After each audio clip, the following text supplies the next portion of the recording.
Brighton and Hove Albion are now a team that many wish they could be, but how did they get here? Founded in 1901, Brighton and Hove Albion spent much of their early existence in the lower tiers of English football. The club's first major breakthrough came in 1979 when they secured promotion to the First Division, then the highest tier of English football. Managed by Alan Mullery, Brighton spent 4 seasons in the top flight, with their most notable achievement being reaching an FA Cup final in 1983, where they faced Manchester United. But probably unsurprisingly, Brighton lost in a replay after drawing the first game 2-2, which I kind of, it's just a weird thing to say. Like, why are there replays for FA Cup finals? Following their FA Cup final heartbreak, Brighton suffered relegation from the top flight and entered a period of serious decline. Over the next decade, financial struggles and poor performances saw the club spiral down the English football pyramid, dropping as low as the 4th tier of English football.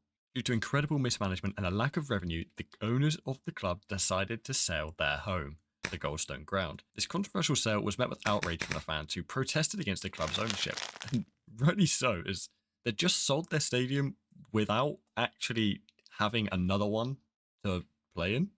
With no permanent ground and no financial stability, Brighton were forced to play home matches as a ground share at Gillingham's Priestfield Stadium over 70 miles away, a situation that significantly impacted attendances and revenue. And to add to this, when the fans protested the sale of the Goldstone Ground by pitch invading, they were met with a 2-point deduction as a punishment, further increasing their already big chances of relegation. Despite all these hardships, on the final day of the 1996-97 season, Brighton faced Hereford United, a make-or-break game that would decide whether the club would fall out of the football leagues, a loss that would almost definitely have resulted in the club not quite being known for what it is now, like breaking into Europe and breaking Todd Bowley's bank account. But after going 1-0 down due to a first-half own goal by defender Kerry Mayo, it looked as if the CEO's 77-year-long league career was over. Thankfully, Brighton managed to survive relegation with a late equaliser from Robbie Reinelt, meaning the club retained their status due to goals scored, as this was what took precedent over goal difference at the time. This result kept them in the Football League by the slimmest of margins and became a pivotal moment in the club's history. After this, a new fan-led movement emerged, fighting to secure the club's future. A major breakthrough came in 1997 when a key member of the fan campaign to get rid of the previous board and lifelong Brighton supporter Dick Knight took over the club and began the journey towards stability. Under Dick Knight's leadership, Brighton returned to their home city, albeit at the temporary Withdean Stadium, a modest athletics ground owned by the council that lacked the facilities needed for long-term growth and was not exactly on your bucket list of stadiums to visit in football.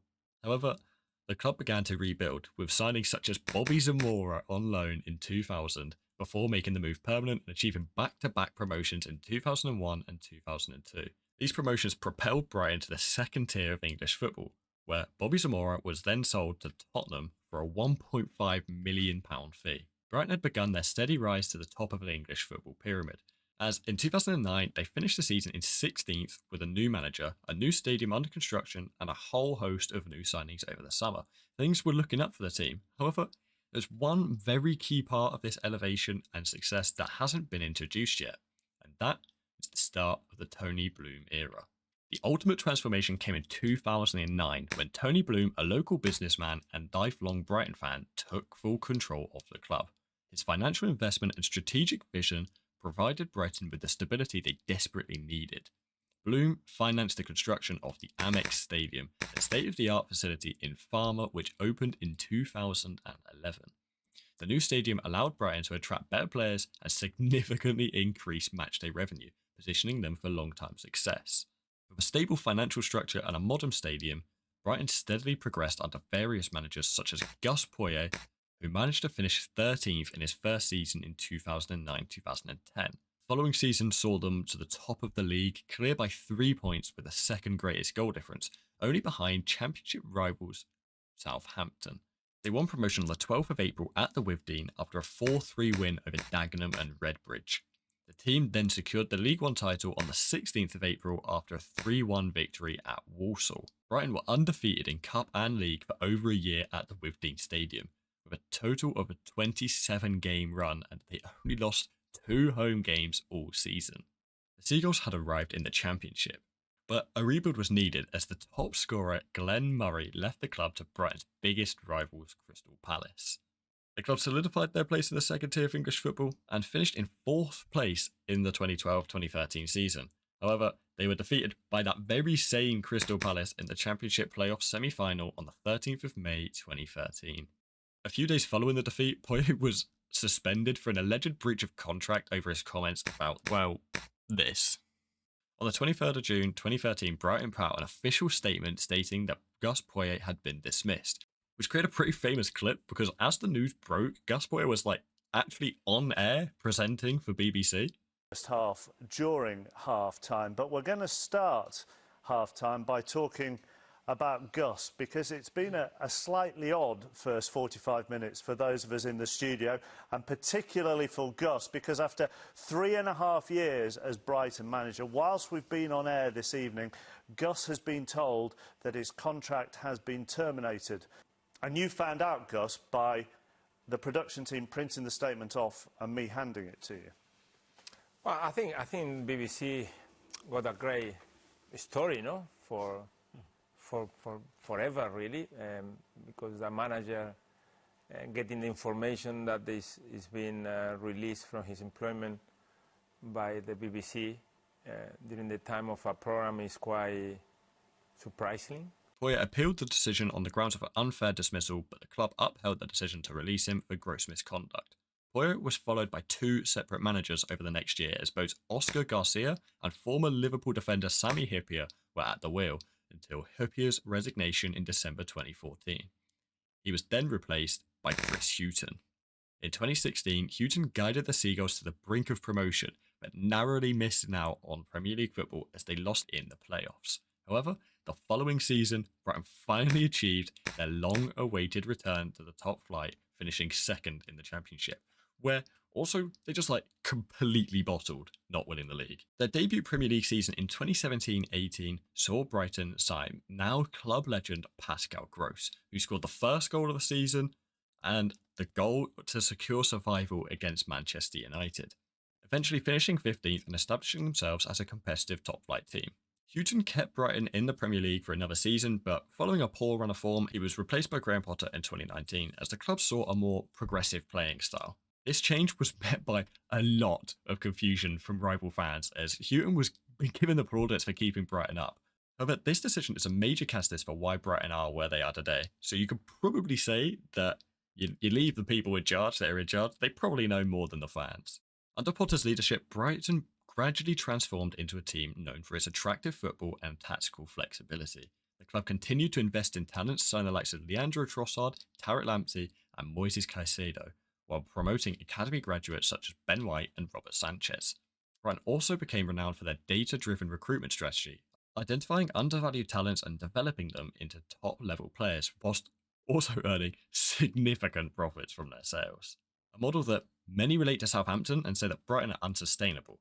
However, they are showing no sign of going anywhere anytime soon and continue to prove doubters wrong after every sale. Sell Basuma? Get Caicedo. Sell Caicedo? They now have Carlos Baleba. Sack Hughton? Get Potter. Potter leaves? Get De Zerbi. And each time, you could very easily argue that they have upgraded. By the 2021-2022 season, Brighton have firmly established themselves as a mid-table Premier League side. Potter led them to a 9th place finish, their highest ever in the Premier League, and then he left to Chelsea. This was a time that a lot of people then thought, well, Brighton had reached their peak and they can't go much further than this. Until they then appointed Roberto De Zerbi.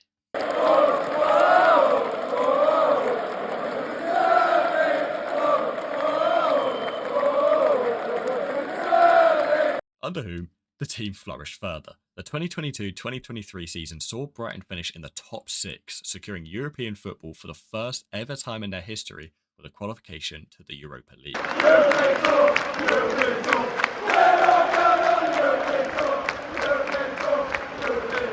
This marked a historic milestone for the club and demonstrated their ability to compete with the traditional powerhouses of English football, and was also, in my very unbiased opinion as a Brighton fan, the greatest season of football I've ever witnessed ever, by any team. Brighton and Hove Albion are now one of the most well-run and ambitious clubs in English football. Under Tony Bloom's leadership, the club had developed a long-term vision that prioritises smart recruitment, a strong academy system, and world-class coaching. Their scouting network continues to identify and sign top talents, whilst their ability to sell players for significant profits allows reinvestment into the squad to continue their growth and development, such as the, it was like 100, 200 million that they've just invested in the last transfer window, signing Jorginho Ruta, who, off topic, might be the greatest player since Lionel Messi.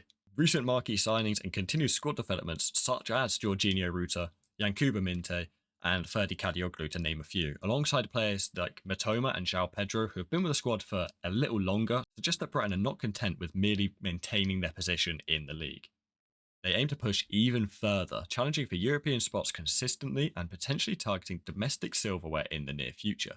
Further proof of this comes with Brighton recently rejecting a reported £95 million bid for Karu Matoma. Do you understand how much money £95 million is? But this is a statement that clearly outlines their intent to try and keep some of these key players who are in their primes and continuing pushing on as a project, as opposed to cashing in and sinking back down the leagues. Brighton's transformation from a struggling lower league side on the brink of extinction to a Premier League mainstay topping European groups of death has been achieved through smart recruitment, excellent coaching, and a very well-defined club philosophy. Their scouting network, analytics-driven approach, and youth development system has positioned them as one of the most well-run clubs in English football, potentially even the world. And this is mostly down to the ambition and skill of Tony Bloom. This is a testament to how a club that is not one of the traditional big boys can challenge the establishment and run a football team. In addition to their on-field success, Brighton has also invested in infrastructure, including the expansion of their state-of-the-art training facility at Lancing, ensuring that they can continue to develop top-quality players for years on to come. On top of this, they've also set themselves as one of the pioneers in the women's game with some heavy investment into their state-of-the-art facilities, further showcasing the forward thinking of the club. As Brighton continues to challenge the traditional elite, their story serves as inspirational to clubs across the footballing world. From the brink of extinction to European nights at the Amex, the Seagulls' journey is testament to English football and serves as proof that you don't need a wealth of trophies to actually qualify as having great history. If you enjoyed this video, please consider subscribing. It helps out a lot and shows that you would like to see a lot more of these in the future.